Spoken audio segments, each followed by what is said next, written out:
వాళ్ళు వేరే మనుషులతో సరిగ్గా కమ్యూనికేట్ చేయలేకపోవడమే ఇది మటుకి ఆటిజం. అంటే పూర్తిగా వాళ్ళు ఇది మటుకి మనుషులతో మటుకి అసోసియేట్ అయిపోతారన్నమాట.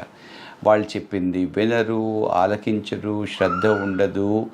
అండ్ వాళ్ళు ఏం చెప్తున్నారో, వాళ్ళు ఎటువంటి మటుకి కమ్యూనికేషన్ చేస్తున్నారో వీళ్ళు అసలు ఈ ఆటిజం ఉన్న పిల్లలు వాళ్ళు అటెంప్ట్ కూడా చేయరన్నమాట. అంటే ఈ మనిషి అంటే మదర్ కానీ ఫాదర్ కానీ ఇంకేమటికి ఫ్యామిలీ మెంబర్స్ కానీ ఎవరైనా సరే వాళ్ళు ఏమంటున్నారో అది వాళ్ళు సరిగ్గా వాళ్ళు మటుకి వినరు, అంటే వినిపించుకోరన్నమాట.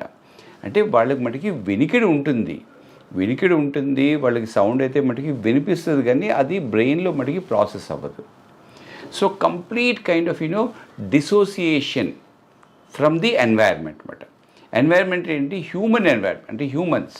అదే వాళ్ళకి మటుకి మెటీరియల్స్ మీద వేరే మటుకి టాయ్స్, కలర్స్, లేకపోతే ఇమేజెస్, వీడియోస్ ఇలాంటివన్నీ వాళ్ళకి ఇష్టంగానే ఉంటుంది. But as far as communication is concern అంటే పర్సన్ టు పర్సన్ మటుకి కమ్యూనికేషన్ ఉండేసరికి అది వీళ్ళలో వాళ్ళకి సరిగ్గా ఉండదు. సో దీన్నే ఆటిజం అంటారు. సో ఆటిజం ఎందువల్ల వస్తుంది? డెఫినెట్గా తనకి ఒక జెనెటిక్ బేసిస్ అయితే ఉంటుంది. అంటే ఒక సమ్ జీన్స్, అంటే కొన్ని జీన్స్ ఇంతవరకు కూడా కరెక్ట్గా ఆటిజం ఎందువల్ల వస్తుందో ఎవరు కూడా సరిగ్గా కనుక్కోలేకపోయారు. దీనికి ఏ పర్టికులర్ జీన్ వల్ల కానీ ఏ పర్టికులర్ కెమికల్ వల్ల వస్తుందో ఇంతవరకు ఎవరికి అనుకోరు. అని కొన్ని అంటే వేరియస్ అదర్ సిండ్రోమ్స్లో, అంటే సిండ్రోమ్స్ అంటే డిజీజెస్లో ఆటిజం కూడా ఒక మటుకి ఫీచర్ అయి ఉండొచ్చు.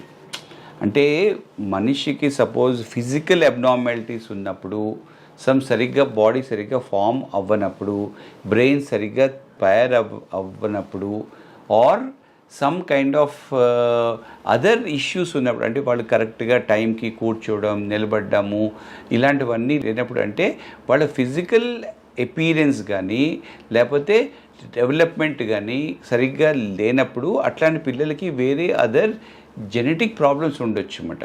అంటే రెడ్ సిండ్రోమ్ అని ఇంకా చాలా ఉంటాయన్నమాట.